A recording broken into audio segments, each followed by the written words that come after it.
Hello and very good morning to all of you. I hope आप सब अच्छे से होंगे और आपने रेशियोज जो एक्सरसाइज 1A है उसके सारे क्वेश्चंस अपने पास कर लिए होंगे जो मैंने होमवर्क में दिए थे। और जैसा आपको पता है कि कोई भी डिफिकल्टी हो तो आप मुझे उस क्वेश्चंस के रिलेटेड लिख सकते हैं, वो क्वेश्चंस मैं आपको करवाऊंगा। वैसे रेशियोज में मुझे नहीं लग रहा कोई ऐसा क्वेश्चन होगा जो नहीं हुआ होगा, बिकॉज काफी सिंपल क्वेश्चंस थे और जिन क्वेश्चन से मुझे लग रहा था कि कुछ है वो मैंने ऑलरेडी क्लासरूम में करवा लिए थे। ठीक है, मैंने आपको पहले ही बताया था कि हमारे पास ये चैप्टर 4 पार्ट्स पे है, कंसिस्ट करता है 4 पार्ट्स पे। First one is ratio which is linked to second part जो है प्रोपोर्शंस। उसके बाद तीसरा और चौथा पार्ट है लॉगरिथम एंड इंडिसेस जो आपस में लिंक्ड है। ठीक है, तो फर्स्ट 2 पार्ट्स लिंक्ड है, नेक्स्ट 2 पार्ट्स लिंक्ड है। तो आज हम अपना सेकंड पार्ट कर रहे हैं इस चैप्टर का जो है proportions which is very closely linked to ratios. तो रेशियो जितना अच्छे से आपने समझा होगा उतने अच्छे से आप प्रपोर्शंस को समझ पाएंगे, बिकॉज दोनों लिंक्ड है और प्रपोर्शंस जस्ट एक्सटेंशन है रेशियोज का। जिस तरह से लॉगरिथम्स हमारा एक्सटेंशन है किसका, एक्सटेंशन है हमारा इंडिसेस का।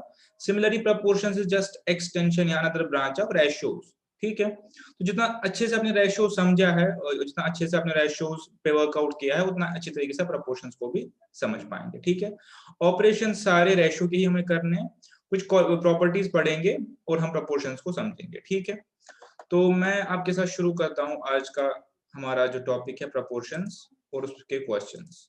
ठीक है, आइए शुरू करते हैं।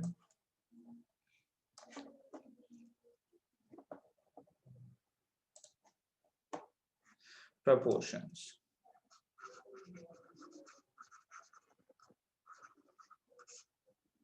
ये सेकंड पार्ट है हमारे इस चैप्टर का जो कि चैप्टर नंबर 1 है, इसका हमारे पास सेकंड पार्ट है। ठीक है, मेरे साथ ध्यान से देखेंगे प्रपोर्शंस क्या होता है।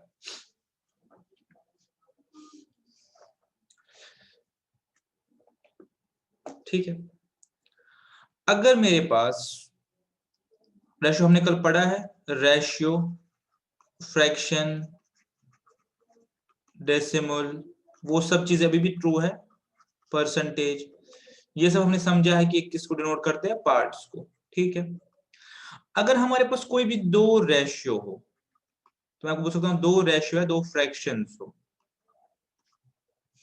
जो आपस में इक्वल हो, आपस में इक्वल हो। इक्वल का यहां मतलब समझ लीजिए कि जब हम उनको कन्वर्ट करेंगे अपनी सिंपलेस्ट फॉर्म में,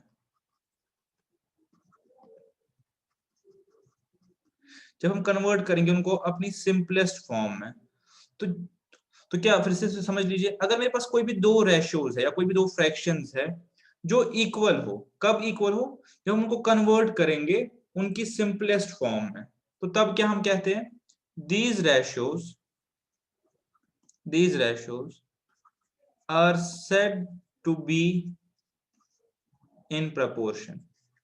तब हम ये बोलते हैं कि ये रेशियोज हमारे पास प्रपोर्शन में है। ठीक है, कब प्रपोर्शन में है, जब हम कोई भी दो रेशियोज को अपनी सिंपलेस्ट फॉर्म में ले आए, अपनी सिंपलेस्ट फॉर्म में ले आए।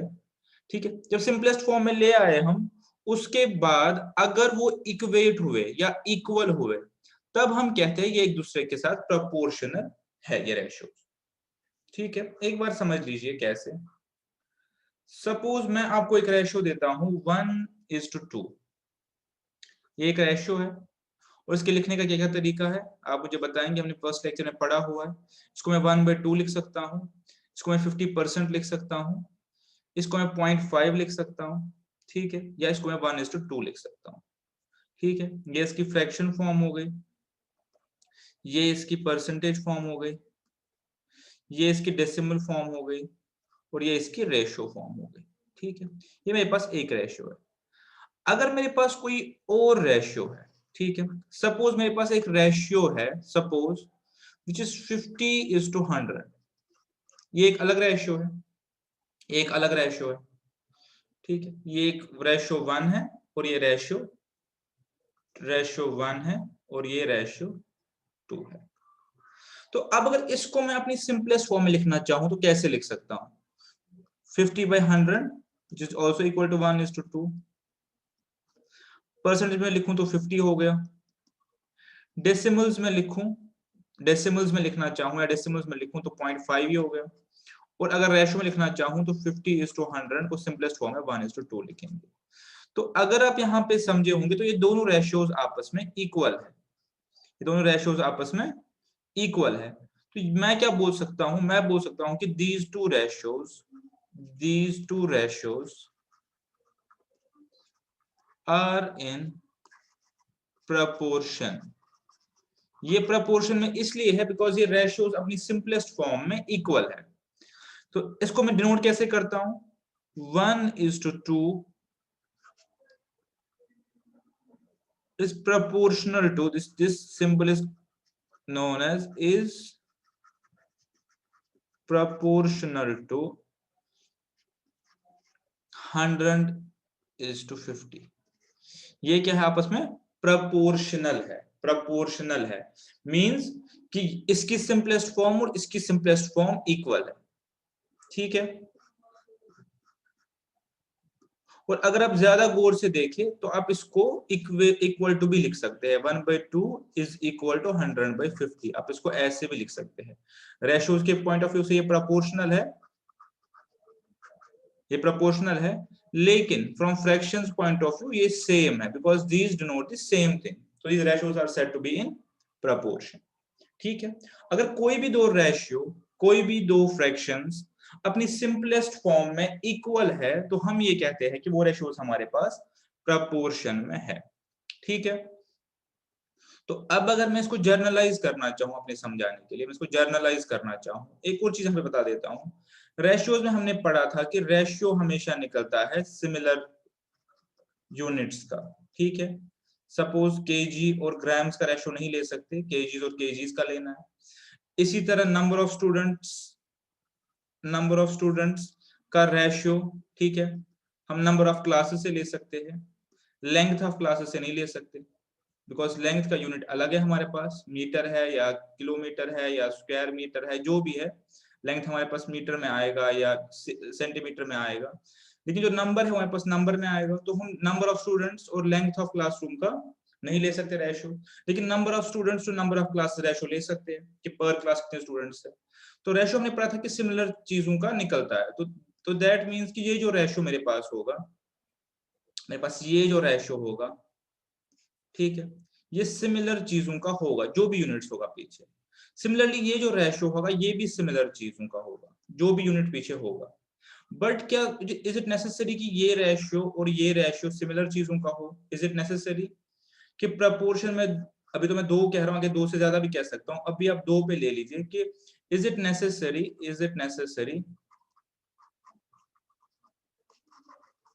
दैट रेशियोज, या रेशियोज को हम क्या लिख सकते हैं, फ्रैक्शंस इन्वॉल्व इन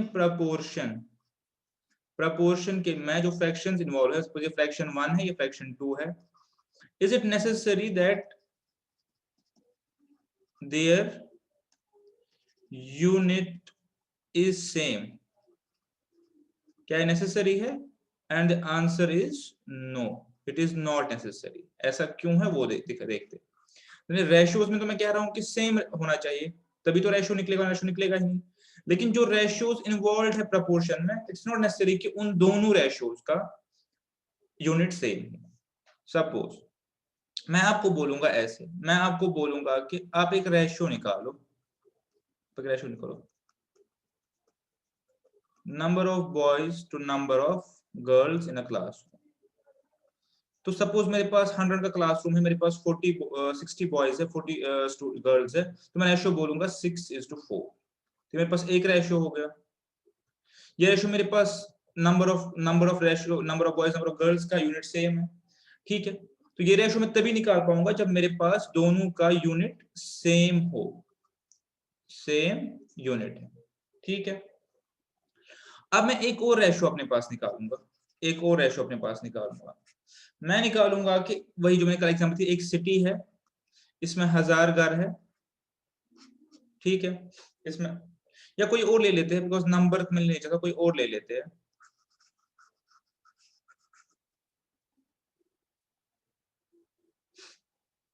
हम रेशियो सपोज हमने इसका लिया, ये हमने रेशियो लिया number of boys number of girls का। अब हम सपोज लेते हैं रेशियो वेट का, ठीक है, एवरेज वेट का रेशियो। सपोज जो बॉयज है क्लास में उनका जो एवरेज वेट है, average weight that is 60 kilograms, और जो गर्ल्स है उनका एवरेज वेट है 40 किलोग्राम्स सपोज। तो ये रेशियो मेरा क्या बन गया, 6:4 या 60:40। यहाँ पे यूनिट क्या था, KGs.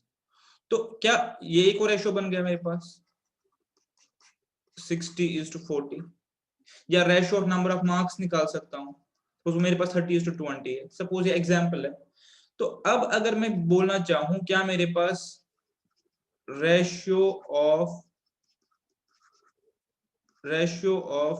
Gender of students is in proportion to ratio of average weight of students, बोल सकता हूं। हाँ जी मैं बोल सकता हूं, कोई रिस्ट्रिक्शन नहीं है मेरे पास, बिकॉज ये मेरे पास 6:4 है और ये मेरे पास प्रपोर्शन में है, यानी इक्वल टू है 60:40। और इस रेशियो का यूनिट नंबर था, नंबर ऑफ स्टूडेंट्स, और इसका यूनिट केजी था, लेकिन प्रपोर्शन के केस में एक दूसरे के प्रपोर्शन में, बिकॉज नटशेल में ये दोनों रेशियोज है, ठीक है। बट रेशियो निकालने के लिए सिमिलर यूनिट होना मेरे पास मस्ट है, तब उसके अलावा मैं रेशियो नहीं निकाल सकता। प्रपोर्शन के केस में ये कुछ और रिप्रेजेंट कर सकता है, ये कुछ और रिप्रेजेंट कर सकता है। हमारे एग्जांपल में ये केजीज रिप्रेजेंट कर रहा है और ये रिप्रेजेंट करता है नंबर, बट प्रपोर्शन में फिर भी ये आपस में है, because two ratios are equal, two ratios are equal. इसमें अगर थोड़ा सा और डीप जाना चाहे, समझा सकता हूं कि ये क्यों होता है वैसा, से आप लोग समझ गए होंगे। ये ऐसा होता है जब मैं एक्चुअली रेशियो निकालता हूं, यूनिट्स आपस में कैंसिल हो जाते हैं। सपोज मैं आपको बोल रहा हूं, यूनिट्स के साथ लिखता हूं 60 number is to 40 number, actually ऐसे है, और ये नंबर मेरे पास कैंसिल आउट हो जाता है, तो नेट मेरे पास 6:4 ही बचता है। इसी तरह अगर मैं वेट का एग्जांपल लूं, वेट का, तो मेरे पास क्या आएगा 60 kg इज टू 40 kg, ठीक है। तो नटशेल में केजी कैंसिल होने पर 60:40 ही बचता है, तो इसलिए बाद में ये रेशियो इक्विवेलेंट हो जाते हैं। लेकिन यहाँ पे जो रेशियो निकालने के लिए मुझे सिमिलर क्यों चाहिए, बिकॉज अगर मैं आपको बोलूं 60 kg इज टू 500 ग्राम्स, तो इसको मैं आपस में कैंसिल नहीं कर सकता, मुझे पहले इसको सेम यूनिट में लाना पड़ेगा। अब ये ग्राम हो गया, अब ये ग्राम हो गया, अब जब ये कैंसिल आउट हो जाएगा अब मैं इनका रेशियो निकाल सकता हूं, ठीक है। तो एक और बात मुझे करनी थी कि जो रेशियोज है उनमें तो यूनिट सिमिलर होना चाहिए, लेकिन प्रपोर्शन के केस में जो रेशियोज इन्वॉल्व है जरूरी नहीं है कि सबका यूनिट सेम हो, ठीक है। इंडिविजुअल रेशियो का यूनिट सेम होना चाहिए, लेकिन प्रपोर्शन के केस में सारे रेशियो जो इन्वॉल्व है उनका यूनिट सेम हो नेसेसरी नहीं है, ठीक है। अब हम एक जर्नल फॉर्म देखते हैं प्रपोर्शन की, प्रपोर्शन अब किस फॉर्म में आएगा। हमने समझा कि दो रेशियोज आपस में इक्वल हो सकते हैं, तो एक रेशियो ले लेते, हमें A/B, ठीक है, इसे भी लिख सकते हैं रेशियो फॉर्म। यहाँ पे लिखता हूं मैं फ्रैक्शन फॉर्म। फ्रैक्शन फॉर्म क्या है, A/B is equal to C/D, this is called fraction form of proportion. And ratio form क्या है, रेशियो फॉर्म क्या है, A/B is proportional to या is in proportion to C/D। ये मेरे पास हो गई रेशियो फॉर्म किसकी, प्रपोर्शन की, ठीक है। और इसको मैं एक्सटेंड भी कर सकता हूँ कंटिन्यूस प्रपोर्शन के केस में, is equal to E/F is equal to G/H and so on. मैं इसको कंटिन्यूस रेशियो केस में कंटिन्यू किया था, वो यहाँ पे भी कर सकते हैं। बट अभी के लिए इसका क्या मतलब है कि A/B is equal to C/D simplest form में, और A/B is proportional to C/D, ठीक है, ठीक है। तो अब अगर आप गौर से देखें, कंटिन्यूस प्रपोर्शन को छोड़ दीजिए, अभी हम जो भी ऑपरेशंस पढ़ेंगे हम उस प्रपोर्शन में पढ़ेंगे जहां पे दो रेशियोज इन्वॉल्व है, फिर उसको एक्सटेंड कर सकते हैं, वो आप खुद कर सकते हैं। अभी हम दो रेशियोज पे हम काफी सारी प्रॉपर्टीज पढ़ेंगे।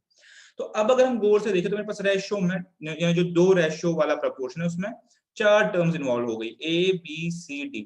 इनके अपने अपने नाम है, इसको हम बोलते हैं फर्स्ट प्रपोर्शनल, ठीक है, फर्स्ट प्रपोर्शनल, इसको सेकंड, इसको थर्ड, और इसको फोर्थ टर्म, ठीक है।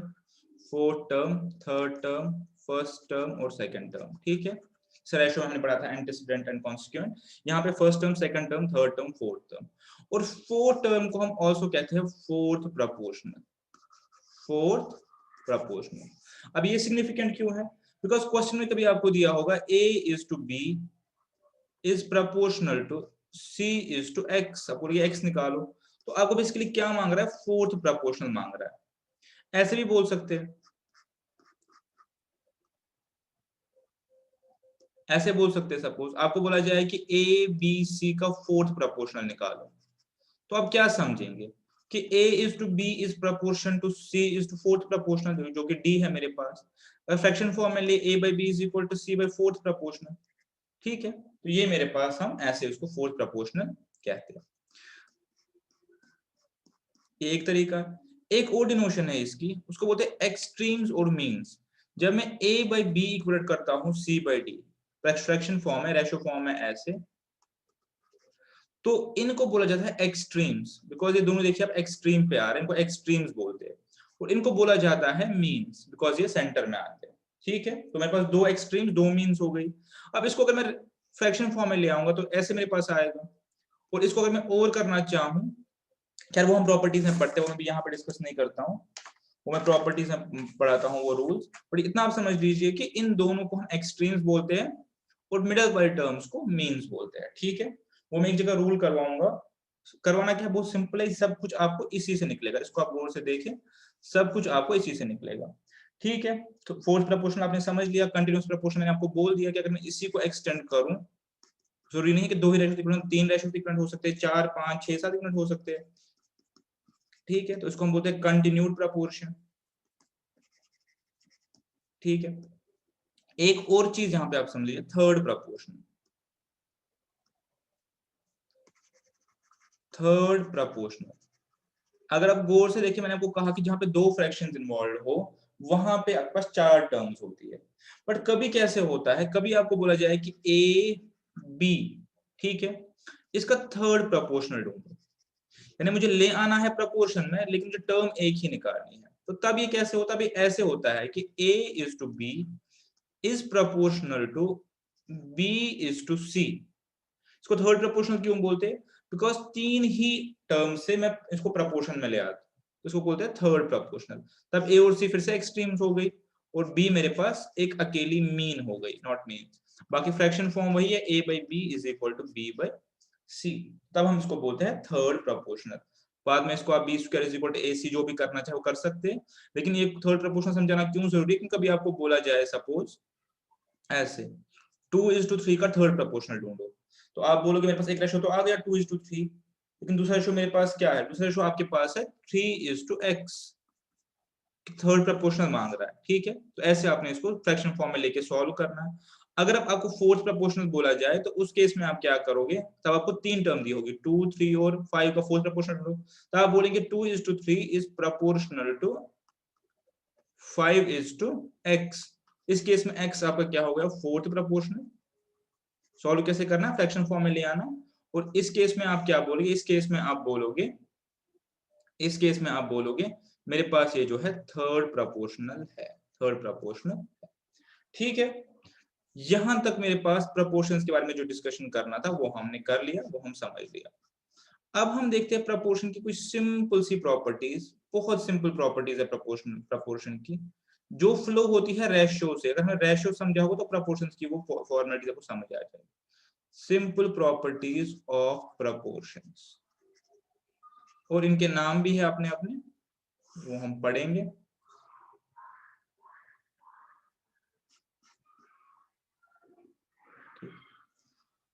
आराम से मेरे पास देखेंगे क्या प्रॉपर्टीज है, कोई डिफिकल्ट नहीं है।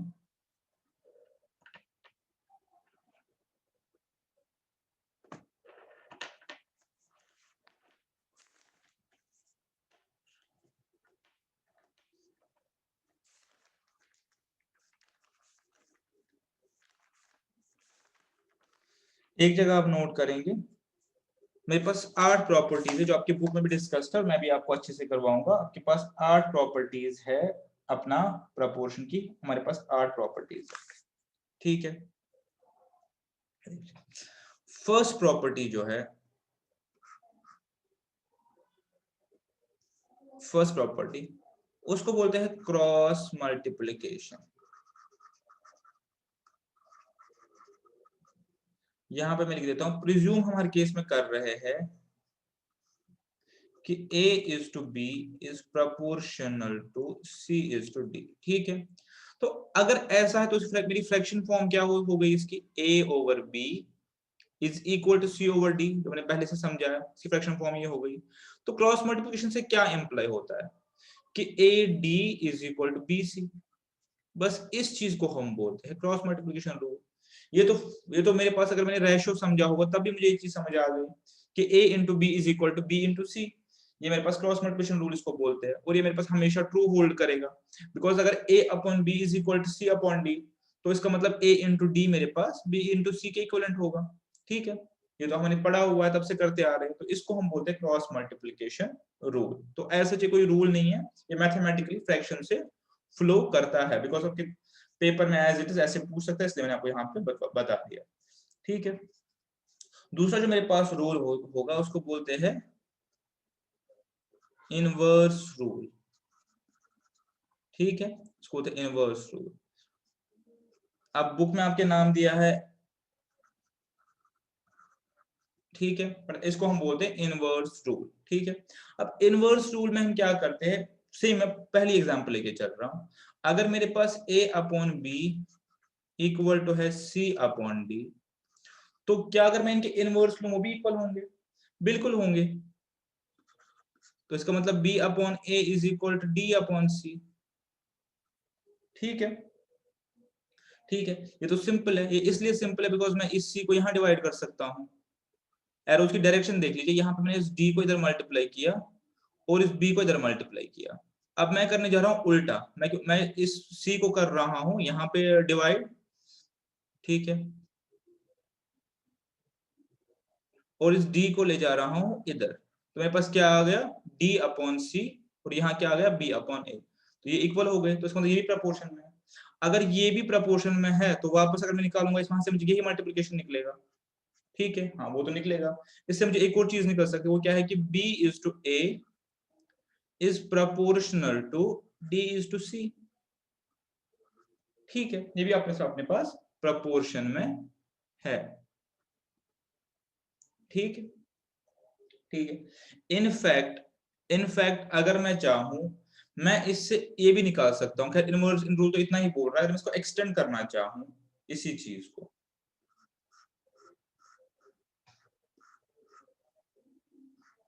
ये एक्स्ट्रा है वैसे इस पे, वो क्या है कि अगर मैं, मेरा ओरिजिनल प्रोपोर्शन क्या था, A is to B is proportional to C is to D। अब अगर मैं इसको, मेरे पास ये आ गया ना B upon A is equal to D upon C, अब मैं इस C को इधर ले जाऊं और इस B को इधर ले जाऊं, तो मेरे पास क्या आएगा C upon A is equal to D upon B। तो मैं भी लिख सकता हूँ कि C is to A is proportional to D is to B, मैं भी लिख सकता हूँ। But in any case and in every case मेरा C into B is equal to A into D है, जो कि मैंने पहले निकाला हुआ क्रॉस मल्टीप्लिकेशन रूल में, ठीक है। इसको अभी छोड़ दीजिए, हम इतने पे ही ध्यान रखिए, ये मेरे पास इनवर्स रूल आ गया, ठीक है। तीसरा रूल अपने पास देखें, कोई मुश्किल चीज नहीं है, अगर हम रेशियोज और प्रपोर्शन अच्छे से समझ गए होंगे तो ये सारी चीजें हमें मैथमेटिकली इससे निकल रही है, बिकॉज अगर दो फ्रैक्शन मेरे पास रेशियो में है, उनको मैं जोड़ूं, मल्टीप्लाई करूं, सब्ट्रैक्ट करूं, तो सेम ही हो गया, वो तो सेम प्रोपोर्शन का मतलब ही वही है ना, कि अगर मैं सिमिलर क्वांटिटी उनसे कम करूं, सिमिलर क्वांटिटी उनमें जोड़ूं, सिमिलर क्वांटिटी उनको मल्टीप्लाई करूं, तो वो तब भी रेशियो में रहेंगे, ठीक है। तो ये जो रूल मैंने पढ़ाया A/C, इसको हम बोलते हैं अल्टरनेट रूल, और जो नाम आपके बुक में दिया गया वो है अल्टरेंडो, ठीक है। उसका क्या होगा, अगर मैं एलिमेंट्स को अल्टर कर रहा हूं तो मेरा रेशियो चेंज नहीं होगा, तो वो जो हमने ऊपर अराइव किया हुआ है A/C is equal to B/D, that means A is to C is proportional to B is to D, ये मैंने ऑलरेडी अराइव किया हुआ है, ये देखिए, ठीक है, ये है C/A is equal to D/B। अब अगर इसको आप इनवर्स रूल लगाए तो आप वहीं पे पहुंच जाएंगे।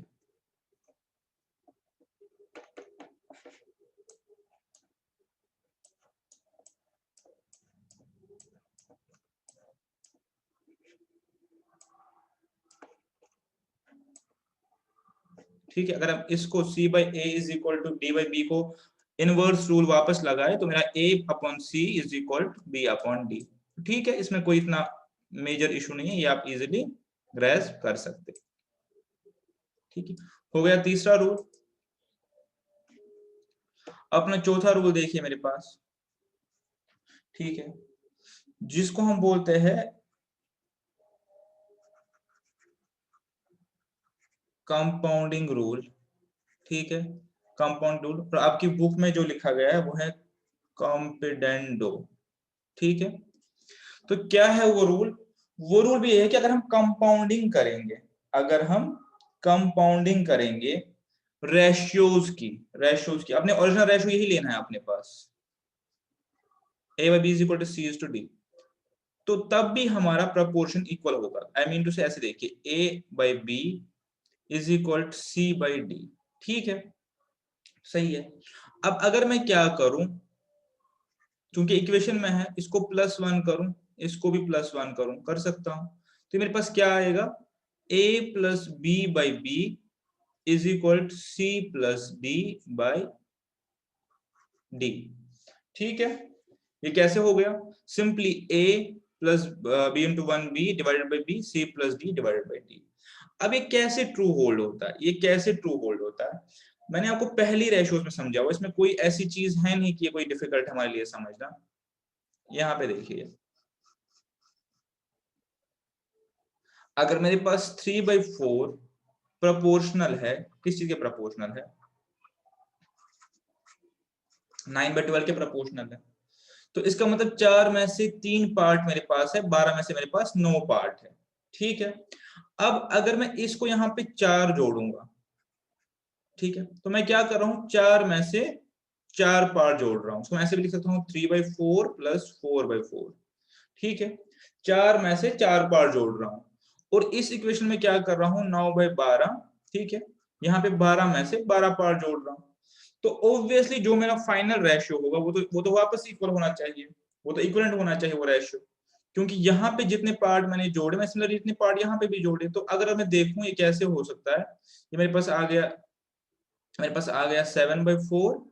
ठीक है, और ये मेरे पास आ गया 21/12, क्योंकि मैंने सेम पार्ट यहाँ भी जोड़े, मैंने सेम पार्ट्स यहाँ भी जोड़े, मेरे ओरिजिनल जो थे वो प्रपोर्शन में थे। तो जब मैंने सिमिलर क्वांटिटी सिमिलर से मेरा क्या मतलब है, सेम क्वांटिटी यहाँ भी जोड़ी, सेम क्वांटिटी यहाँ भी जोड़ी, तो मेरे जो रेशियो है वो मेरे पास फिर भी प्रपोर्शन में रहेंगे। ये तो ऑब्वियस सी बात है, इसमें कोई ऐसा डिफिकल्ट पार्ट तो नहीं है समझना।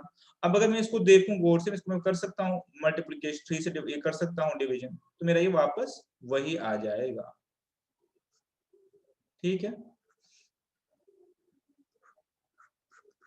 तो यही मेरे पास कंपाउंडिंग रूल है या कॉम्पिडेंडो जिसको बोलते हैं। ठीक है,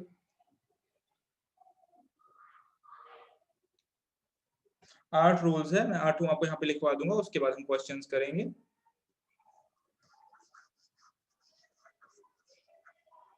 इसमें से कुछ भी आपने रटा मारने की जरूरत नहीं है, इसमें से कुछ भी आपको मेमोराइज करने की जरूरत नहीं है, ये सब सिंपल डेरिवेशन है और सब लॉजिकल है, जो हम बाय लॉजिक भी अराइव कर सकते हैं। ठीक है, तो इसमें कुछ भी ऐसा नहीं है जो आपको मेमोराइज करने की जरूरत है। इसके बाद क्या आ गया, डिवीजन रूल, जिसको हम डिविडेंडो भी बोल सकते हैं। क्या है डिविडेंडो रूल? कि अगर मेरे पास a by b is equal to c by d है, तो जैसे मैंने सिमिलर क्वांटिटीज प्लस की, मैं सिमिलर क्वांटिटीज माइनस भी कर सकता हूं। तो इस केस में क्या आएगा, a minus B upon B is proportional या is equal to fraction form है c minus D upon D. हाँ, ये तो हो ही सकता है, तो काफी आसान है। जैसे हमने पिछले पार्ट में क्या किया था, पिछले रेशो में करके देखिएगा, जैसे हमने दोनों साइड से +4/4 और +12/12 किया था, आप -4/4 और -12/12 करके देखिए, तो मेरे पास ये रेशो भी ट्रू होल्ड होगा कि a minus B upon B is also proportional to c minus D upon d. अब जो 6th रूल है वो दोनों का कॉम्बिनेशन है, जिसको हम बोलते हैं कंपाउंडिंग एंड डिवीजन, और बुक में क्या है, कॉम्पिडेंडो एंड डिविडेंडो। ठीक है, तो अब ये सिक्स्थ रूल क्या है मेरे पास,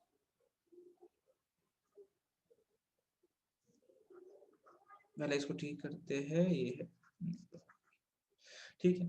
अब सिक्स्थ रूल क्या है मेरे पास, ये कुछ नहीं है, rule number 5 and rule number 6 का कॉम्बिनेशन है। वो कैसे है, गौर से देखिए कि ये मैंने ट्रू निकाला कि ये मेरे पास ट्रू है, ये भी मेरे पास ट्रू है। तो अब अगर ये दोनों मेरे पास ट्रू है तो क्या मैं दोनों इन दोनों को कंबाइन कर सकता हूँ किसी भी तरीके से? हाँ, अगर मैं दोनों का डिवीजन ले लूं, अगर मैं दोनों को डिवाइड कर लूं, दोनों इक्वेशंस को, तो मेरे नीचे वाला डिनोमिनेटर्स दोनों एंड पे कैंसिल हो जाएंगे। तो मैं दोनों को कंबाइन करके क्या निकाल सकता हूँ, a plus b divided by a minus b is equal to c plus d divided by c minus d. अगर मेरे पास कोई भी कंपोनेंट इस तरीके से रेशियो में है तो मेरे पास ये भी मेरे पास ट्रू होल्ड होगा। ठीक है, एक बार देख ले इस चीज को। और ये मैंने निकाला कहां से, दोनों पार्ट्स को कंबाइन करके, रूल नंबर 4 और 5 को कंबाइन करके। ये देख लीजिए, यहाँ पे देख लेते हैं, मेरे पास एक रेशियो है, सेम एग्जांपल ले लेते हैं, 3:4, और मेरे पास एक रेशियो है 30:40। आपको पता है ये प्रोपोर्शन में है, इक्विवेलेंट है। तो इस केस में a upon B is equal to c upon d. ठीक है, तो अब अगर मैं a प्लस बी करूं दैट इज 3 प्लस 4, और divide by a minus b करूं दैट इज 3 माइनस 4, और यहाँ पे a प्लस बी करूं, ठीक है, यहाँ पे a प्लस बी करूं, ये हो गया मेरे पास 70, और यहाँ पे a minus c minus D करूं, मेरे पास हो गया -10। तो आप देख लीजिए ऊपर भी मेरे पास सेम चीज आई, मेरे पास सेम चीज आई। ये मेरे पास 7 डिवाइड बाई -1, और यहाँ पर 70 डिवाइडेड बाई ये, तो इज इक्वल, ठीक है, तो ये मेरे पास इक्विवेलेंट है। माइनस में सब कैंसिल भी कर सकते हैं, तो 7 इज इक्वल 7 आ जाएगा।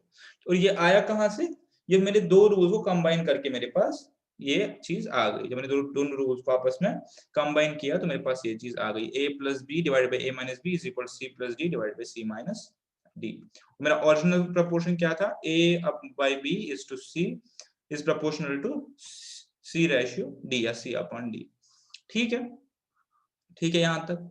अब मैंने दो लास्ट रूल्स है जो कि बहुत ही सिंपल है, उनको नोट कर देता हूं यहाँ पे।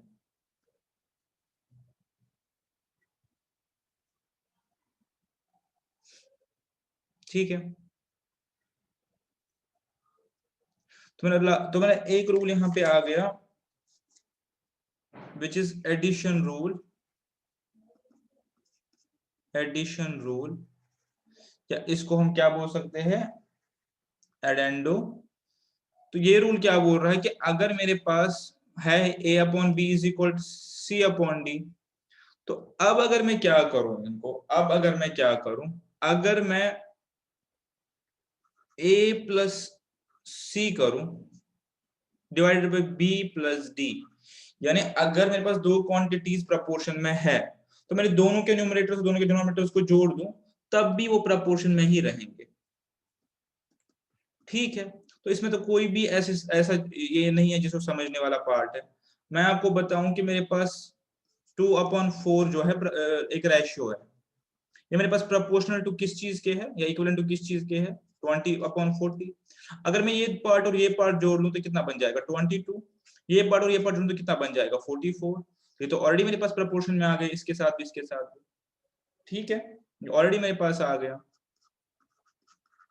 नेट में तो 2:4 ही बनेगा, बिकॉज उतना ही पार्ट में यहाँ पे जोड़ रहा हूँ, उतना ही पार्ट मेरे पास डिनोमिनेटर में भी है, तो मेरे पास ये तो हमेशा इक्वल आएगा। तो यही मेरा एडिशन रूल है कि मैं सिंपली न्यूमरेटर्स को ऐड कर सकता हूँ और सिंपली डिनोमिनेटर्स को ऐड कर सकता हूँ, वो मेरे पास प्रोपोर्शन में आएगा ओरिजिनल अपने रेशियो के। ठीक है, इनकी यूटिलिटी हम क्वेश्चंस में देखेंगे कि क्या यूटिलिटी है।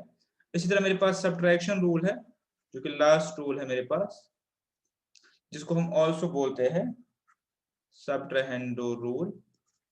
ठीक है, तो वो भी आप खुद ही निकाल सकते हैं कि अगर मेरे पास a upon B is proportional to c upon d, that implies कि a minus c is divided by b minus d is proportional to both a minus B और c माइनस डी। ये मेरे पास प्रोपोर्शनल में आ गए। ठीक है, तो इतना करके अगर मैं देखूं, इतना करके अगर मैं देखूं तो मेरे पास ये इक्वल ये मेरे पास रूल्स इसके कंप्लीट हो गए और यही रूल्स मैं आगे चल के यूज करूंगा, ठीक है। और ये सारे सिंपल फ्रैक्शंस के रूल है, इसमें कुछ भी ऐसा समझने वाला या याद करने वाला नहीं है। अगर आपको फ्रैक्शंस अच्छे से पता है तो ये सारा फ्रैक्शंस पे जो ऑपरेशंस हमने किए हैं उसके थ्रू हमने डिराइव किए हैं। और ये सारा लॉजिकल भी है कि अगर मेरे पास दो क्वांटिटीज प्रपोर्शन में है और दोनों में से मैं सिमिलर क्वांटिटीज माइनस कर रहा हूँ, ऐड कर रहा हूँ, लेस कर रहा हूँ, या दो प्रपोर्शन है उन दोनों प्रपोर्शंस को जोड़ रहा हूँ या दोनों को लेस कर रहा हूँ, क्योंकि दोनों सेम प्रपोर्शन में है तो मेरे पास कोई फर्क नहीं पड़ना चाहिए फाइनल प्रपोर्शन में, ठीक है।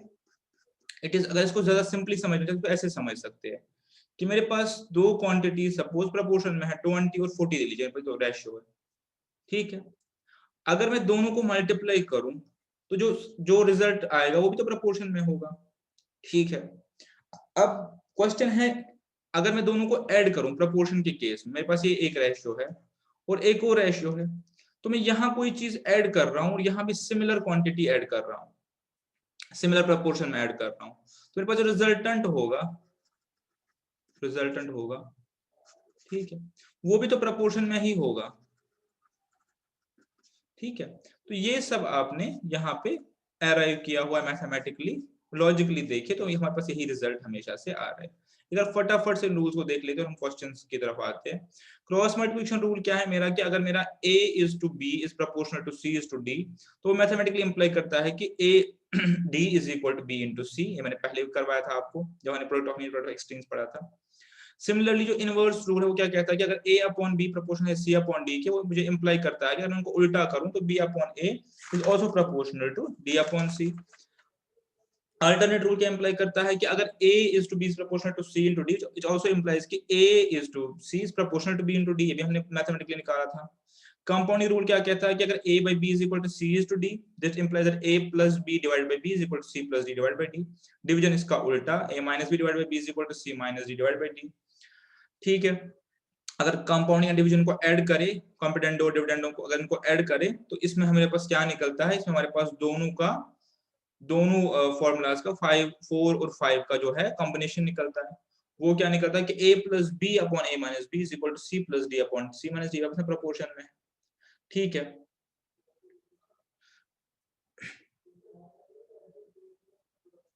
और एडिशन रूल में हमारे पास क्या है, a by b is equal to c by d, this implies that a plus c उसको ऐड करें divide by b plus d, हमारे पास प्रोपोर्शन में है। सब्ट्रैक्शन रूल में भी माइनस में है। और इनको जो है, जो मेरे पास रूल्स है, मैं इनको एक्सटेंड भी कर सकता हूं for more than one ratio, जो कि बोलना आई थिंक पता ही है, उसमें बोलने वाली कोई बात नहीं है। ये जो रूल्स है दिस कैन बी एक्सटेंडेड, ठीक है, to more than two ratios, ठीक है। जब हमने पढ़ा था ऑलरेडी कंटिन्यूड रेशियो का, हमने ऑलरेडी कंसेप्ट, कंटिन्यूड प्रोपोर्शन का हमने ऑलरेडी कंसेप्ट पढ़ा हुआ था। तो उसमें क्या होता है कि दो से ज्यादा क्वांटिटीज की प्रोपोर्शन में हो सकती है, 2:3, ठीक है। 2:3 मेरे पास प्रोपोर्शनल है किसके, मेरे पास 4:6 है, ऑल्सो प्रोपोर्शनल टू 40:60। मेरे पास प्रोपोर्शनल है बिकॉज़ सारे फाइनली सिंपलेस्ट फॉर्म में एक ही रेशियो को इंप्लाई कर रहे हैं, ठीक है।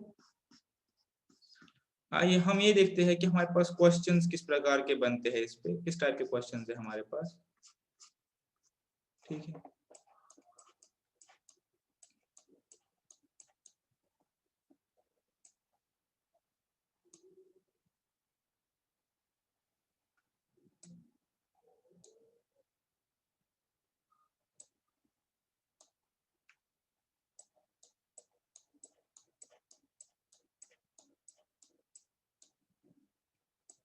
पार्ट्स हमने सारे कवर कर लिए, ठीक है। अब हमने जो देखना है वो हम देखना है क्वेश्चंस कैसे आते हैं, ठीक है। एग्जाम्पल्स बेसिक सी है, चलो देखो अब कैसे फटाफट डिस्कस करते हैं। सॉल्व अप करना चाहे तो खुद सॉल्व कर लीजिएगा, क्वेश्चंस में करवाऊंगा, मैंने नोट डाउन किया भाई कौन से क्वेश्चंस में करने हैं। फर्स्ट एग्जाम्पल है मेरे पास, इफ a by b, आप देखिए रूल आपने सारे पढ़े हैं तो आपको कोई डिफिकल्टी होनी नहीं चाहिए इसमें, और रूल से ज्यादा आप इसको अंडरस्टैंडिंग से भी कर सकते हैं। रूल अगर आप भूल भी जाए तो अंडरस्टैंडिंग से क्वेश्चन इजीली हो जाएंगे, काफी इजी क्वेश्चन है मेरे पास। अगर मैं ये जो क्वेश्चन दिया हुआ है a अपॉन b, मैंने a का रेशो b के साथ इक्वल टू है c रेशो या प्रोपोर्शन में है which is equal to this, तो कैसे करेंगे। सबसे पहले आप लिख लीजिए क्वेश्चन क्या बोल रहा है। क्वेश्चन बोल रहा है कि a upon b is equal to c upon d is equal to 25:50 मैंने इसको लिख लिया, which is in simplified form equal to 5/3। ये दो मैंने अपने एंड से ऐड कर लिए, इसको सिंप्लीफाई करके मैंने पहले ही कहा कि रेशियो को सिंपलेस्ट फॉर्म में पुट करते। अब निकालना क्या है, हमें वैल्यू निकालना है AD इज टू BC का, ठीक है, AD इज टू B/C इसका निकालना है वैल्यू। तो अब अगर आप गौर से देखेंगे तो पहला क्वेश्चन तो बिल्कुल ही आसान है, आपको ऑलरेडी पता है कि अगर आप इस पार्ट को इग्नोर करें पूरा, अगर आप इस पार्ट को पूरा इग्नोर करना चाहे अभी के लिए, फर्स्ट पार्ट के लिए इसको इग्नोर कर दीजिए, तो आपसे पूछ क्या रहा है, AD ratio B is to C, तो मैं इसको ऐसे लिख सकता हूं A इंटू D, आपको पता है कि is equal to B into C, चाहे क्रॉस मल्टीप्लिकेशन रूल ले लीजिए, चाहे सिंपली मैथमेटिकली इसको कर लीजिए, B is to C, which implies AD divided by B/C is equal to 1, ठीक है। और इसको मैं लिखना चाहूं तो मेरे पास क्या आएगा, AD ratio B is to C is proportional to 1:1, तो मेरे पास AD/BC 1 के बराबर है। और ये क्यों हो गया, क्योंकि जब भी मेरे पास कोई रेशियोज प्रोपोर्शन में है तो इसका क्या मतलब है कि AD और B into C, A into D और B इंटू C मेरे पास इक्वल है, जब दोनों इक्वल हो गए तो उनका डिवीजन 1 के बराबर हो गया, ठीक है। तो बहुत बेसिक सी चीज है, इसमें कुछ ऐसा है नहीं, ये बस अंडरस्टैंडिंग के लिए डाला हुआ, तो मेरे पास 1 हो गया, ठीक है। दूसरा पार्ट देख लेते हैं, A plus C divided by B plus D, A plus C divided by B plus D, आपको पता है कौन सा रूल लगाएंगे, एडिशन रूल अगर आप लगाएंगे इसमें, मेरे पास A/B is equal to C/D is equal to 25/15 is equal to 5/3। यहाँ पे क्वेश्चन में 2.5 इज टू 1.5 है, मैंने इसको 25/15 लिखा, आपको पता है कैसे, दोनों साइड दोनों जगह 10 से मल्टीप्लाई करके, ताकि सिंपलिसिटी हो जाए। अब मांग रहा है A plus C divide by B plus D, addition rule अगर करें तो A plus C divide by B plus D किसके बराबर होगा, इस सब के ही बराबर होगा, ये प्रोपोर्शन में होंगे, ठीक है, by way of addition rule, ठीक है। तो ये मेरे पास इसका हो गया आंसर 5:3, ठीक है।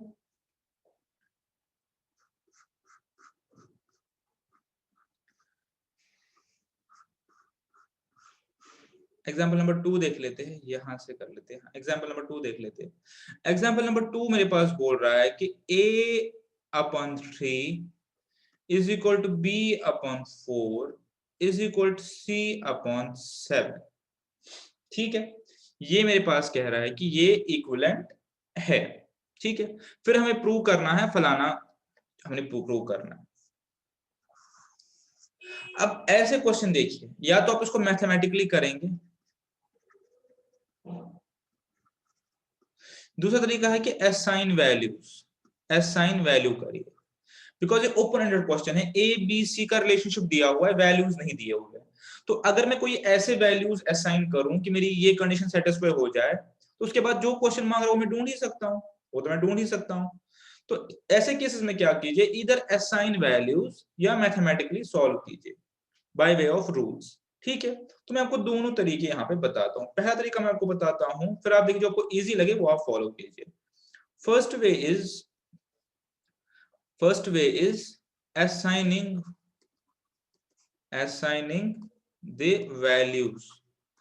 मैं चाहता हूं कि मैं वैल्यूज पुट करूं ABC के, मैं वैल्यूज पुट करूं कि मैं कोई ऐसे ABC लिखूं कि मेरी ये कंडीशन सेटिस्फाई हो जाए।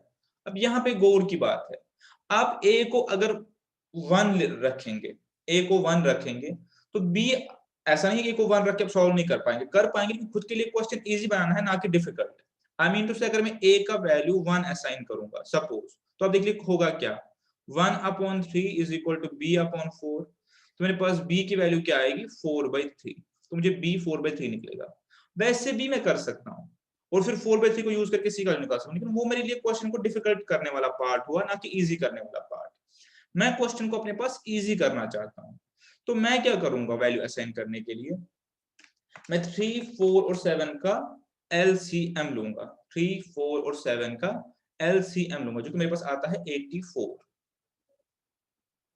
ठीक है। मेरे पास क्या आता है 84। तो अब मुझे ये पता है कि 84 मेरा ऐसा नंबर है जो इससे और इससे भी डिवाइड होगा, ठीक है। तो अब मैं क्या करूंगा, अगर अब मैं C को 84 पुट करूं डिवाइडेड बाय 7, तो ये कितना हो गया मेरे पास 12, ठीक है। तो ये मेरे पास 48 हो गया, ये मेरे पास 36 हो गया। अब आप देख लीजिए तीनों जगह मेरे पास 12 आ रहा है और मेरे पास ए, बी और सी की वैल्यू असाइन हो गई। तो मैंने कहा ऐसा नहीं है कि ए को 1 करके या 2 करके मैं नहीं निकाल सकता, तब भी निकाल सकता हूं, लेकिन मेरा ऑब्जेक्टिव उससे पर्पस अचीव नहीं होगा, मेरा क्वेश्चन और कॉम्प्लिकेट हो जाएगा। तो अब जब मेरे पास ए प्लस बी प्लस सी की वैल्यू आ गई, ठीक है, अब अपनी सिंपली ये देखना है कि क्या ये इक्विवेलेंट है या नहीं। तो A plus B plus C divided by C, एक बार देख लीजिए, ये 2 हो गया, तो आपके पास एक कंडीशन होल्ड ट्रू हो गई। इसको हम बोलते हैं असाइनिंग द वैल्यू, ठीक है, ये आपको यूज करना है, वैल्यू आगे आपको दिखा देते हैं, ठीक है। ये एक तरीका हो गया। एक और तरीका मेरे पास है, मैं प्रपोर्शन का कोई रूल यूज करूं, जितने हमने रूल पढ़े हैं, मैं प्रपोर्शन का कोई रूल यूज करूं, ठीक है। बताइए मैं कौन सा रूल यूज कर सकता हूं। मैं आपको सारे वेज दिखा रहा हूं, आप खुद चूज करिए कि आप किस वे से आप कंफर्टेबल है। a/3 is equal b/4 is equal c/7। तो क्वेश्चन की डिमांड क्या है, a plus B plus C, तो मैं क्या करूंगा, a प्लस, क्वेश्चन की डिमांड है a plus B plus C divided by C, ठीक है। तो मेरे लिए बेस्ट क्या होगा कि मैं इसमें एडिशन रूल ही यूज करूं। तो मेरे पास क्या निकलेगा, a plus B plus c proportion में होगा, नीचे मैं ऐड करूं 3, 4 और 7, ये हो गया मेरे पास 14, ठीक है। मैं एडिशन रूल यूज किया, एडिशन रूल यूज किया इसमें।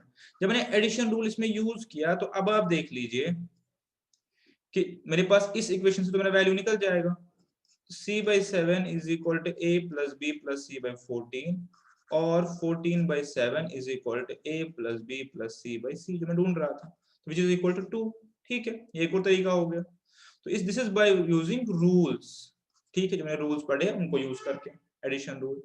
अब एक और तरीका है मैथमेटिकली सॉल्व करने का, वो भी देख लेते हैं।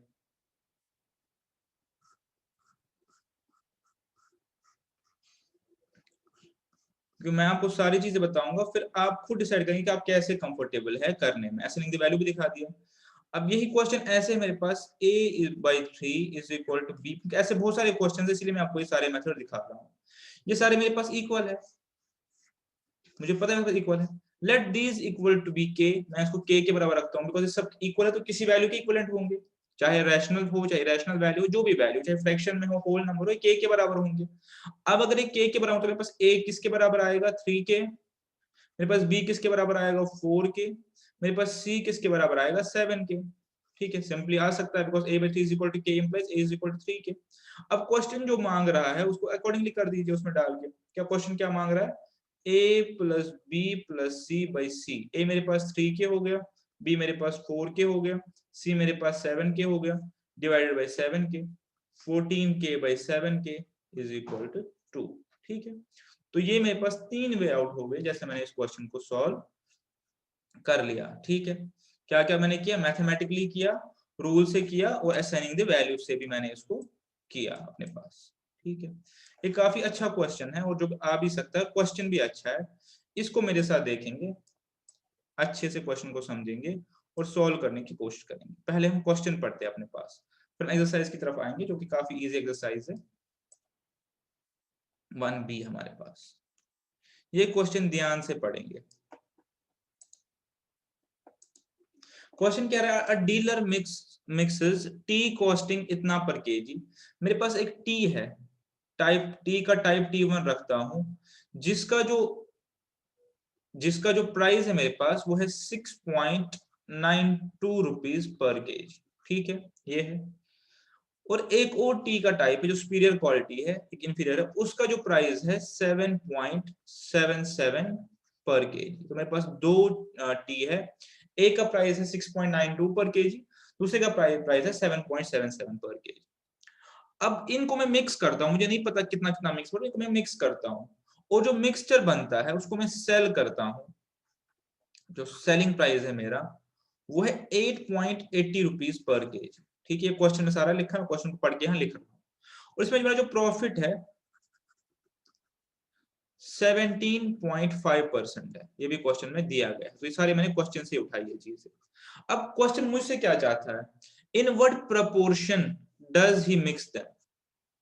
यहाँ पे आप गौर से देखिए कि अगर मैं 8.80 रुपीज बेच के मैं अपना प्रॉफिट कमा रहा हूं 17.5%, ठीक है, तो मैं डेफिनेटली इनको किसी प्रपोर्शन में मिक्स कर रहा हूँ। तो क्वेश्चन कह रहा है कि मैं किस प्रपोर्शन में मिक्स करके इतना प्रॉफिट कमा रहा हूं, ठीक है, फाइन।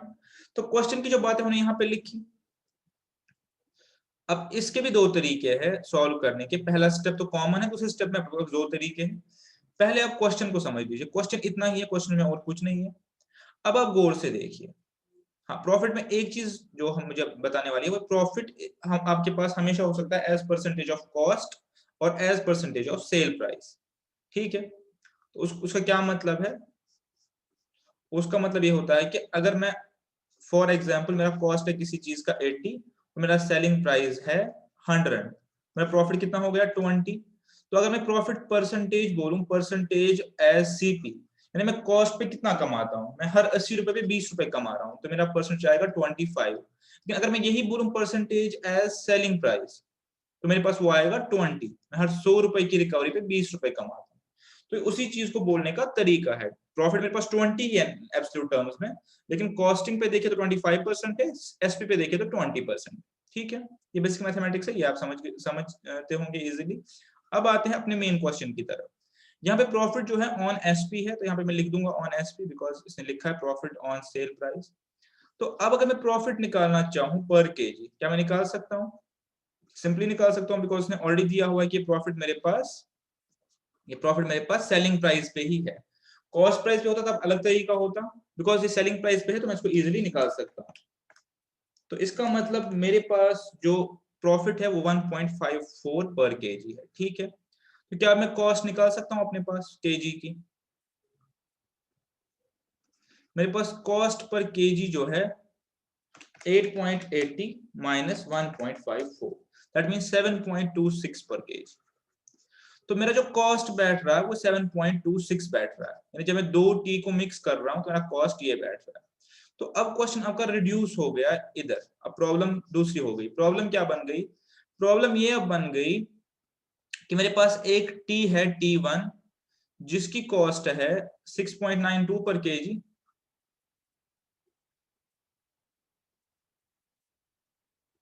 अब ये क्वेश्चन बेसिकली प्रोपोर्शन का ही बन गया, एसपीसीपी वाला पार्ट हट गया।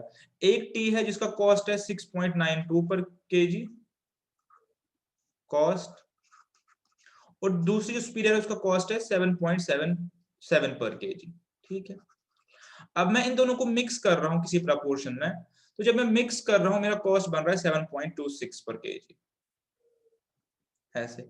जब मैं इनको मिक्स कर रहा हूं मेरा बन रहा है 7.26 पर केजी, ये मेरा कॉस्ट बन रहा है। मुझे नहीं पता ये कितने परसेंट में जोड़ रहा हूँ, कितने परसेंट में जोड़ रहा हूँ, लेकिन जो भी परसेंट में डाल रहा हूँ दोनों को, मेरा कॉस्ट जो है वो 7.26 बन रहा है, ठीक है। तो अब आपने ये परसेंटेज निकालनी है। ये आपके पास क्वेश्चन फाइनली रिड्यूस हो गया करने के लिए। अब यहां से आपके पास दो मेथड्स है, ठीक है। एक होता है मैथमेटिकली और एक होता है शॉर्टकट। पहले हम शॉर्टकट से समझते, मैथमेटिकली करते। शॉर्टकट ये मुझे बोल रहा है कि मैंने अपना प्रॉफिट तो अलग निकाल लिया 1 पॉइंट जो भी था, तो फाइनली मेरा कॉस्ट टू कॉस्ट मिलाना है। मुझे फाइनली कॉस्ट टू कॉस्ट पे आना है, यानी 7.26, यानी इनडायरेक्टली अगर मैं आपको ऐसे बोलूं कि अगर मैं ये टी 7.26 पे ही सेल करूंगा पर केजी मिला के, दोनों मिला के, तो मुझे ना कोई प्रॉफिट होगा ना कोई नुकसान होगा। यही इसका मतलब है, बिकॉज मेरी कॉस्टिंग बन रही है 7.26, प्रॉफिट मैंने ऑलरेडी अलग से कैलकुलेट कर लिया। तो इसका मतलब है कि जो मैं ये प्रपोर्शन इस हिसाब से करूंगा कि इस T1 पे क्या मुझे है, T1 पे मुझे है प्रॉफिट और T2 पे मुझे है लॉस।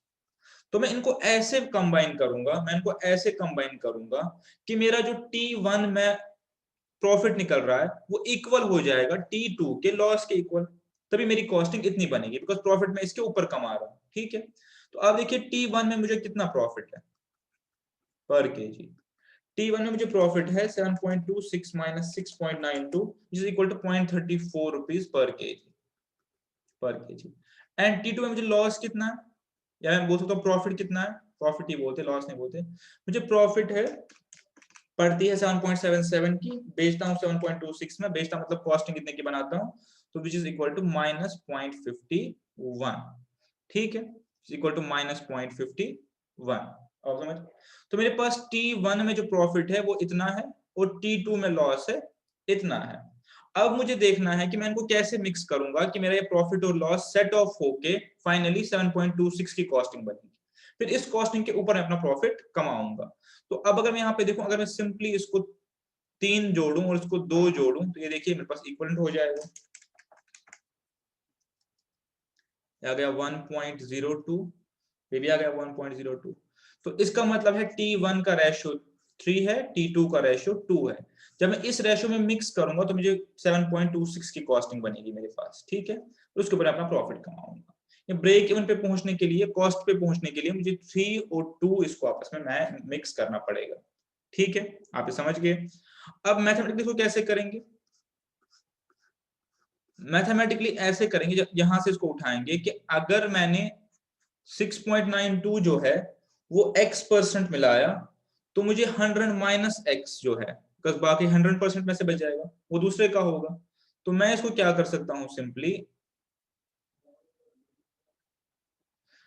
मैं इसको सिंपली इक्वेशन बना सकता हूं अपने पास और ये इक्वेशन को फाइनली सॉल्व कर सकता हूं। उससे भी मेरा वही आंसर आ जाएगा, x इज इक्वल 60%, 60 और 40 आ जाएगा। अब मैंने इसको परसेंटेज वाइज दिया, वो कैसे? 6.92 जो है, ठीक है, इसको x% मिलाऊंगा और 7.7 को क्या मिलाऊंगा, 100 माइनस x%, ठीक है।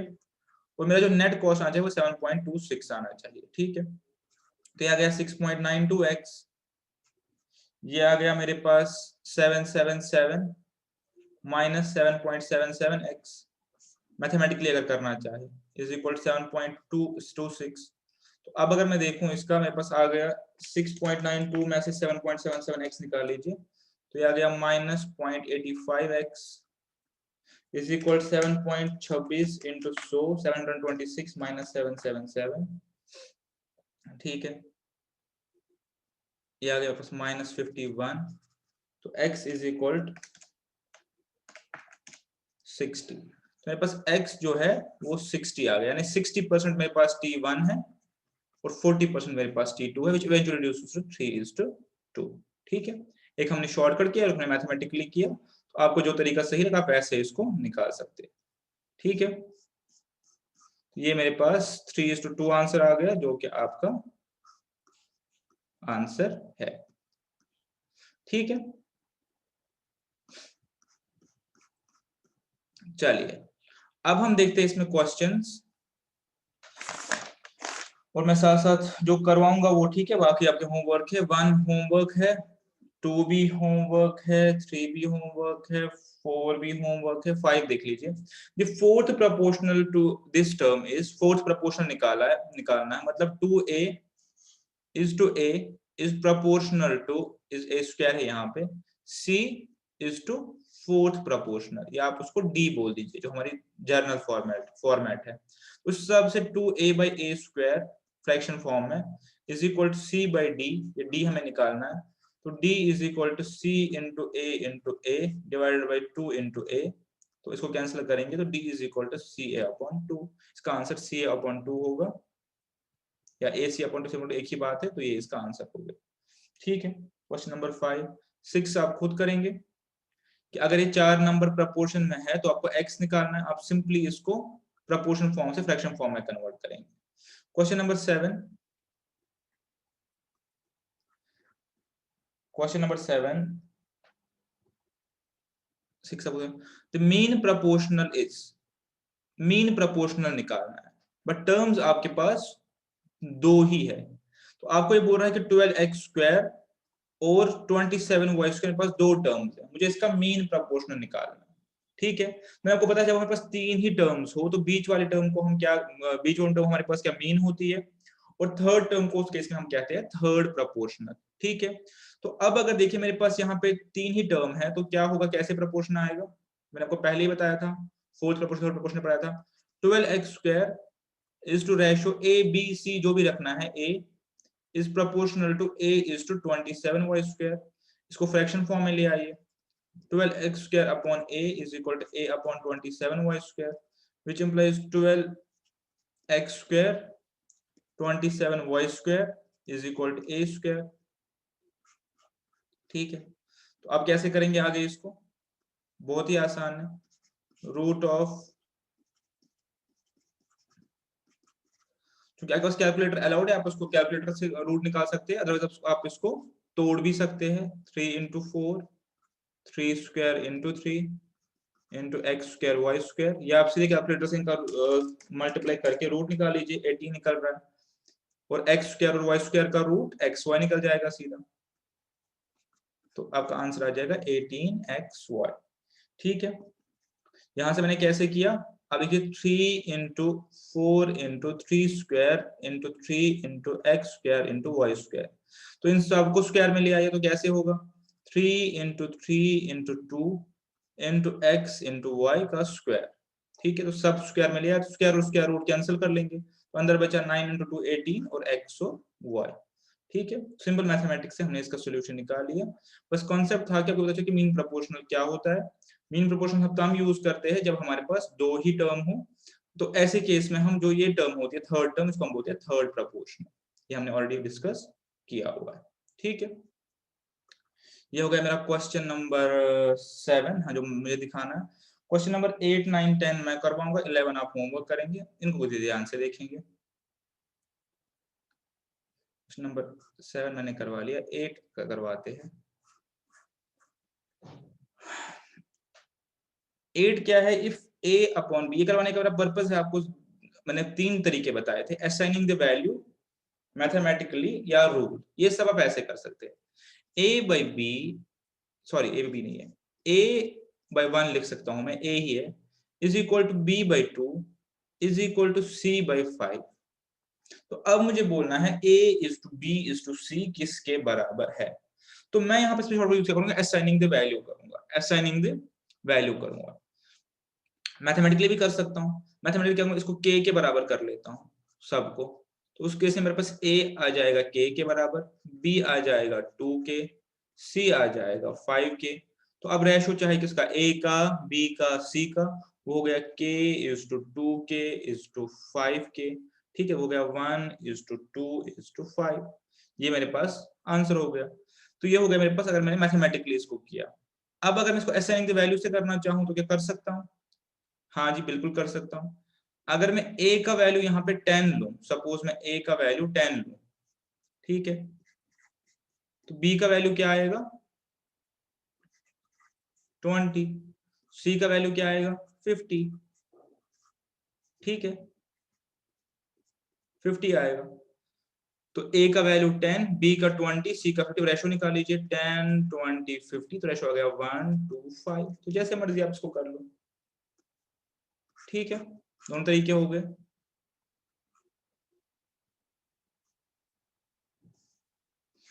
ये होमवर्क है और बिल्कुल एग्जाम्पल जैसा क्वेश्चन है, इसका आंसर 2 था, आपको याद होगा, ये यहीं पे मैंने आपको दिखाया था असाइनिंग द वैल्यू करके 3 मेथड्स, तो ये वही क्वेश्चन है। क्वेश्चन नंबर 10 देख लेते हैं, क्वेश्चन नंबर 10 देख लेते हैं एक बार, क्या क्वेश्चन बोल रहा है। हाँ, क्वेश्चन नंबर 10 मैंने अपने पास रखा है, इस पर सॉल्व क्लास में करने वाला। If p by Q,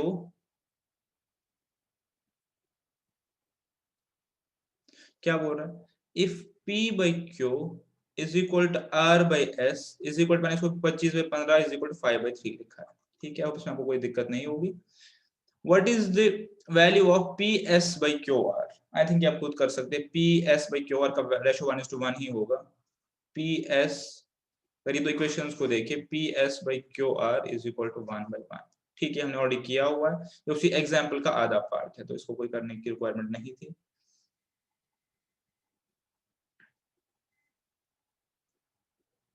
eleven आप खुद कर सकते हैं, एडिशन रूल यूज कीजिएगा, ये भी हो गया। क्वेश्चन नंबर 12 भी आप खुद करेंगे, मैं यहाँ बस लिखता हूँ कैसे करना है। क्वेश्चन नंबर 12 भी आप खुद करेंगे। क्वेश्चन नंबर 12 में क्या है, ये कह रहा है कि 5x minus 3y divided by 5y minus 3x is equal 3/4। What is the ratio of x y. Simply इसको इक्वेशन बना के सॉल्व कर, इसको यहाँ कर लीजिए, यहाँ मल्टीप्लाई कर लीजिए, तो मेरे पास क्या हो जाएगा, एक इक्वेशन बन जाएगी।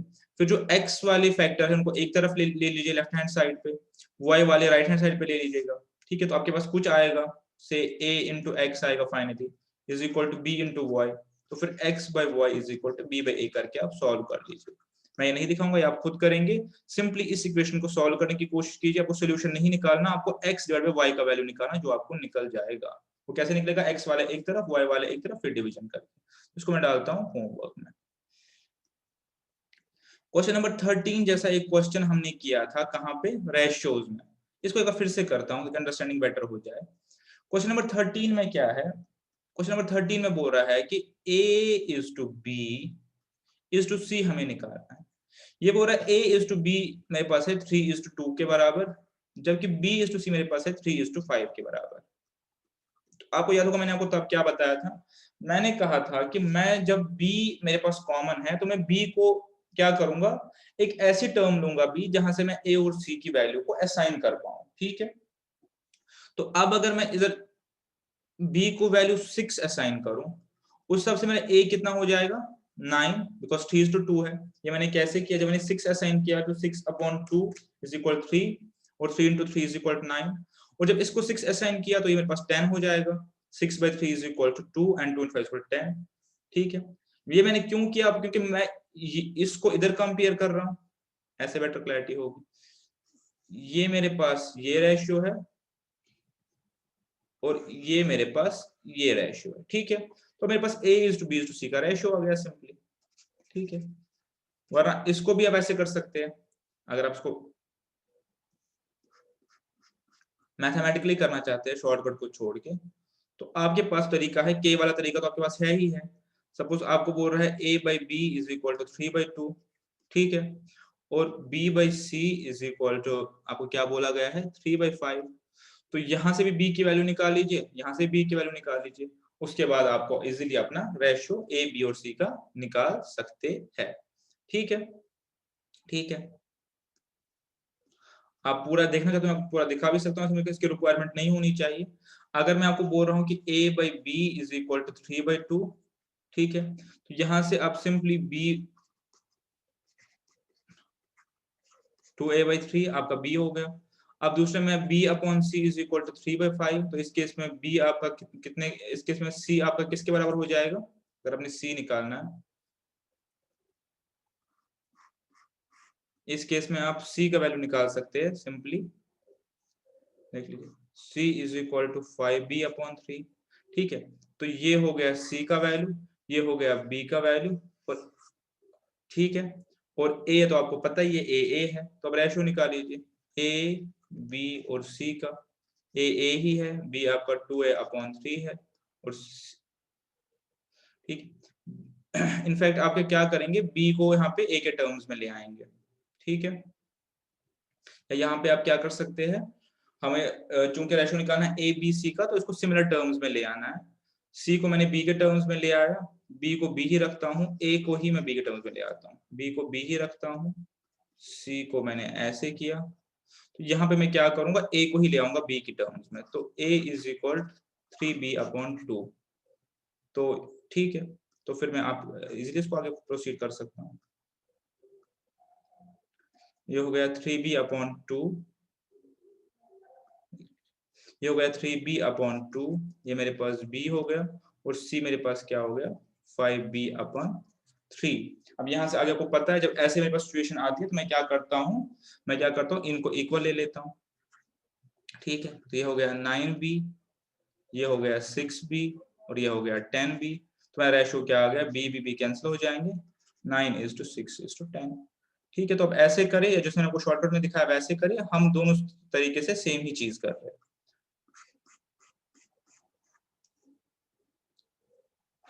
ठीक है, तो अभी तक हम कहाँ पे पहुंचे? हमारा ये क्वेश्चन हो गया, क्वेश्चन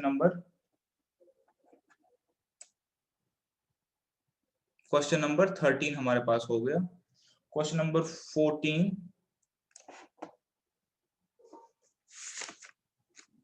क्वेश्चन नंबर 14 देखेंगे। क्वेश्चन नंबर 14 आप खुद कर सकते हैं। आप क्या करेंगे मैं आपको बता देता हूं। क्वेश्चन नंबर 14 के पास 3 तरीके हैं, या बाय रूल आप इसको कर सकते हैं x/2 is equal to y/3 is equal to z/7। पहला आप इसको k के बराबर ले लीजिए, और वहां से आपको x निकलेगा 2 के, y निकलेगा 3 के और z निकलेगा 7 के। उसके बाद जो मांग रहा है वहां पे वैल्यूज पुट कीजिए और आप इसका रेशो इजिली निकाल सकते हैं। 2x यानी 2x का मतलब 2 इंटू 2 के, उसके बाद बता रहा है 5y 5 इंटू 3 के, फिर 4z 4 इंटू 7 के। तो यहाँ पे आपको वैल्यू निकल जाएगी, नीचे 2 है तो आप उसका रेशो निकाल सकते हैं। एक ये वाला तरीका है। एक आप इसको बाय रूल कर सकते हैं, एक बार आप इसको बाय रूल कर सकते हैं। बाय रूल करने में क्या है कि आप देखेंगे कि मुझे कौन सा रूल यूज हो रहा है, एडिशन प्लस सब्ट्रैक्शन रूल से आप इसको कर सकते हैं। आप इसको एडिशन और सब्ट्रैक्शन रूल यूज कर लीजिए। ठीक है। तीसरा तरीका क्या होगा आपके पास, असाइनिंग द वैल्यूज वाला। ठीक है, आप इसको वैल्यू सिंपली असाइन कर सकते हैं। मेरे पास क्वेश्चन में क्या है, x upon 2 is equal to y upon 3 is equal to z upon 7।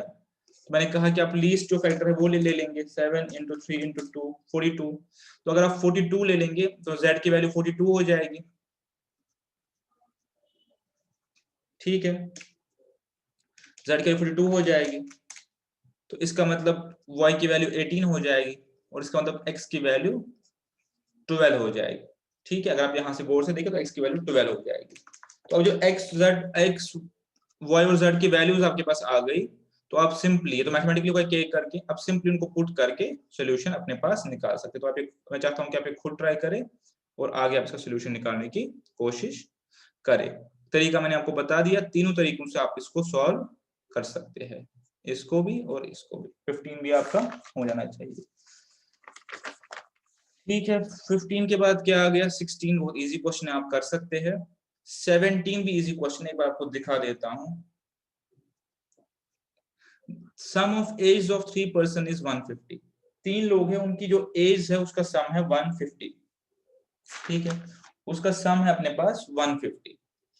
ठीक है कि 10 years ago their age were in ratio 10 years ago their age were in ratio 7:8:9। ठीक है, 10 साल पहले उनकी जो एज है उनका रेशियो था 7:8:9। तो जैसे हमने कल, वैसे रेशियो का क्वेश्चन है, प्रोपोर्शनल क्वेश्चन है नहीं, कि एज्यूम करेंगे 10 साल पहले 10 years बिफोर उनका उनका जो एज होंगी वो होंगी 7x 8x और 9x। ये मैंने आपको समझाया हुआ है रेशियो में बार बार।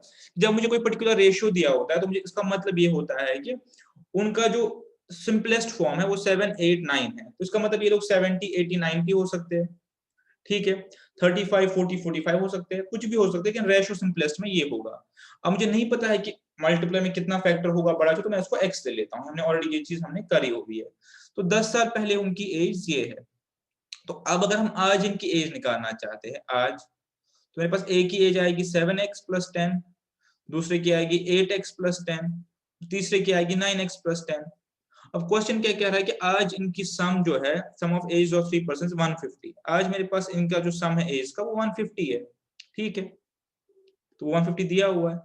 तो अगर मैं इस इक्वेशन को सॉल्व करना चाहूं तो सिंपली कर सकता हूं, 7 8 15 24x is equal to 150 minus 30। तो x इज इक्वल टू 120/24। तो मेरे पास x की वैल्यू आ जाएगी, x की वैल्यू 5 आ गई। तो अगर x की वैल्यू 5 आ गई तो 10 साल पहले इनकी एज क्या थी, ये 35, ये 40 और ये 45। तो करंट एज क्या होंगी, 45 50 और 55। तो ऐसे करके आप उसको सॉल्व कर सकते हैं। ठीक है, इजी क्वेश्चन था, तो खैर मैंने आपके साथ ये डिस्कस किया।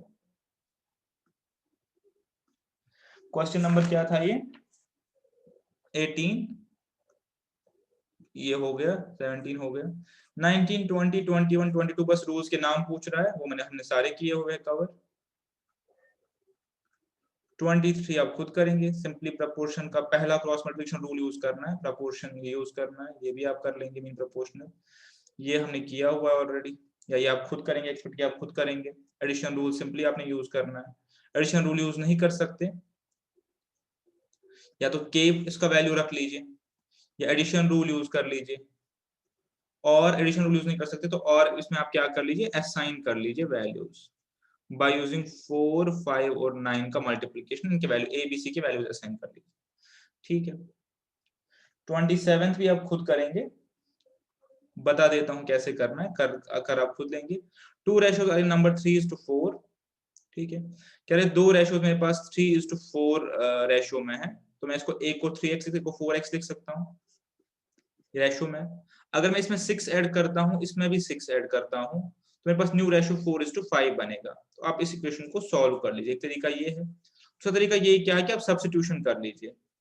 आपके पास जो ऑप्शंस दिए हैं, आप इसी में 6 और 6 जोड़िए, देखिए रेशियो बनता है। इसमें 6 जोड़ूं तो क्या बनता है 20, इसमें 6 जोड़े तो क्या बनता है 26 बनता है, इसमें 6 जोड़े तो क्या बनता है 23, इसमें 6 जोड़े तो इसमें 6 जोड़े तो क्या बनता है 25, इसमें 6 जोड़े तो क्या बनता है 24, इसमें 6 जोड़े तो क्या बनता है 30। तो मेरे पास ये इसका आंसर हो जाएगा बाय वे ऑफ सब्स्टिट्यूशन। ठीक है, ये आप इस इक्वेशन को सॉल्व कर लीजिए, तब भी आप आंसर तक पहुंच जाएंगे। ठीक है, क्वेश्चन नंबर 28 कुछ नहीं है, बहुत ही आसान सा क्वेश्चन ये भी है। क्वेश्चन नंबर 28 में क्या आपको बोल रहा है, क्वेश्चन नंबर 28 में a/4 is equal to b/5। तो कोई रूल आपसे पूछ रहा है, कौन सा रूल है।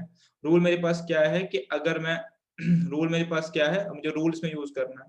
मैं इसको सिंपली क्या करूंगा, a/b is equal to 4/5।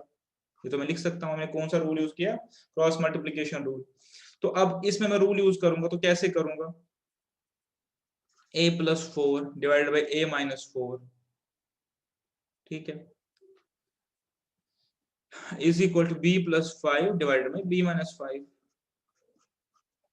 a+5 divided by b-5। तो ये बस इसमें मेरा ये आंसर हो जाएगा। बाकी सब जो है वो उल्टा है। देखिए, हाँ माइनस है, ये माइनस, ये प्लस, ये प्लस, ये माइनस, तो ये उल्टा है। तो इसमें ये मेरा सोल्यूशन बन जाएगा simply by usages of rules. अगर मैं इसमें रूल जोड़ूं तो रूल के हिसाब से ये मेरे इसमें आंसर बन जाएगा।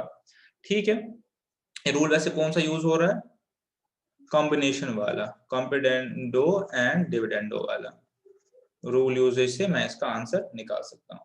ठीक है, क्वेश्चन नंबर 29 एक बार करता हूँ, ये भी आप खुद ही ऐसे कर सकते हैं। a/b इज 4:1, तो यहाँ पे तो सिंपली असाइन करने वाला काम है। a/4 is equal to 4/1, then हमें root a/b plus root b/a का वैल्यू निकालना है। ठीक है, तो अब सिंपली देख लीजिए, a/b इज इक्वल 4/1, जैसे मेरे पास a4 हो गया, b1 हो गया। तो a/b मेरे पास क्या हो गया √4, और मेरे पास क्या हो गया √1/4। उस हिसाब से मेरे पास 2 हो गया, ये मेरे पास 1/2 का स्क्वायर हो गया। तो 2 + 1/2 इज इक्वल टू 5/2। ठीक, ये मेरे पास आंसर हो गया इसका।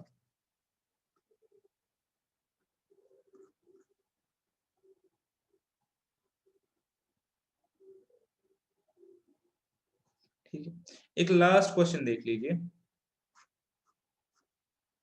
ठीक, एक लास्ट क्वेश्चन देख लीजिए, जिसको हमें मैथमेटिकली ही सॉल्व करना है, बिकॉज इसमें हम असाइन नहीं कर पाएंगे वैल्यूज।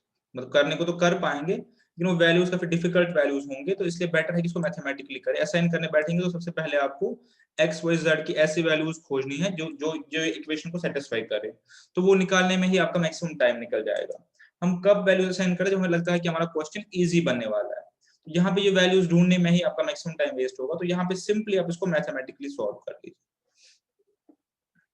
ठीक है, कैसे कर लेंगे, इन तीनों को आप के बराबर पुट कीजिए। ठीक है, के कोई ये कांस्टेंट है जिसके बराबर ये रेशियोज है मेरे पास। तो इससे मेरे पास x की वैल्यू आ जाएगी, that is k into b plus c minus a। y की वैल्यू आ जाएगी which is also k into c plus a minus b। z की वैल्यू आ जाएगी which is k into a plus b, ले लेता हूँ, k into a plus b minus c।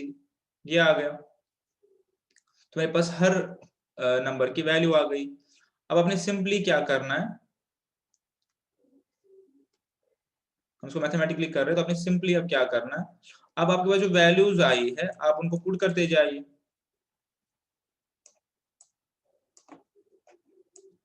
आपके पास जो values आई आप उनको पुट करते जाइए, जो क्वेश्चन की रिक्वायरमेंट है उसमें आप पुट करते जाइए वैल्यूज। क्वेश्चन की रिक्वायरमेंट है मेरे पास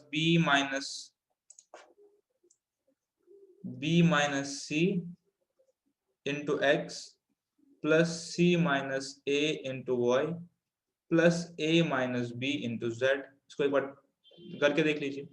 तो ये हो गया b minus C.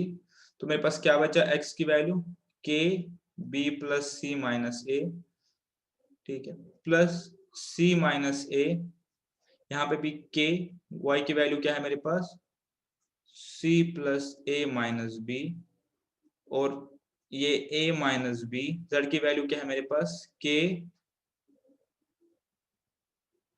a plus B minus C, a plus B minus सी।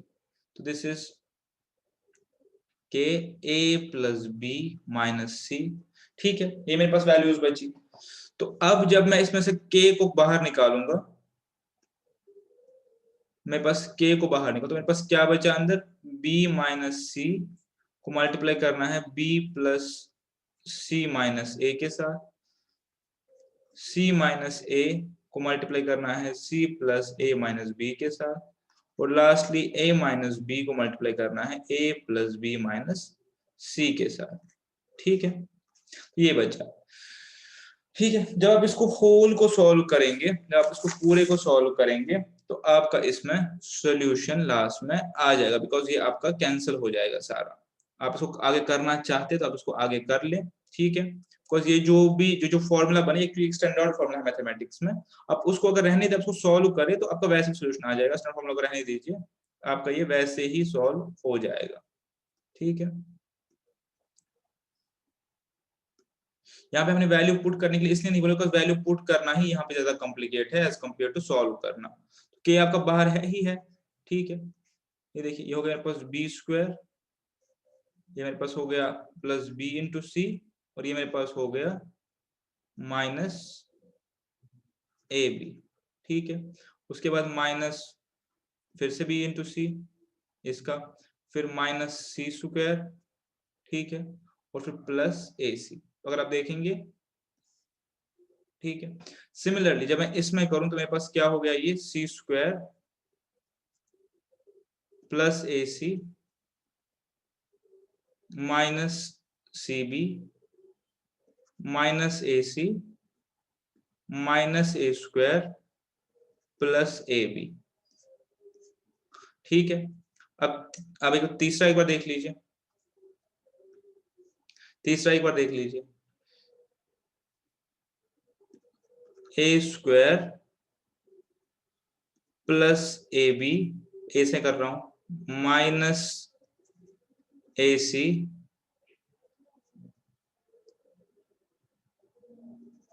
फिर माइनस ए बी माइनस बी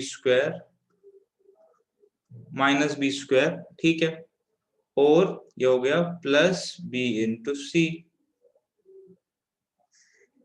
ठीक है। तो इसमें भी मेरा क्या कैंसिल हो जाएगा, प्लस ए बी कैंसिल हो जाएगा।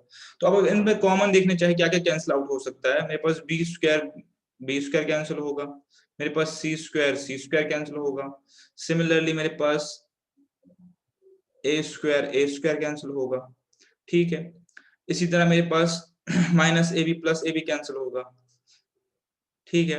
मेरे पास plus B C minus B C cancel होगा, और मेरे पास ए सी और ये ए सी कैंसिल हो जाएगा, ठीक है, माइनस ए सी और प्लस सी कैंसिल हो जाएगा। तो मेरे पास बचेगा कुछ नहीं, मेरे पास बचेगा k into zero is equal to zero, and this solves our question. ये क्वेश्चन आने के भी चांसेस है। खैर इसमें क्या है कि इसमें आपको आप पुट नहीं कर सकते, अगर पुट करेंगे तो क्वेश्चन ज्यादा कॉम्प्लिकेट होगी, इसमें आपको मैथमेटिकली प्रोसीड करना पड़ेगा।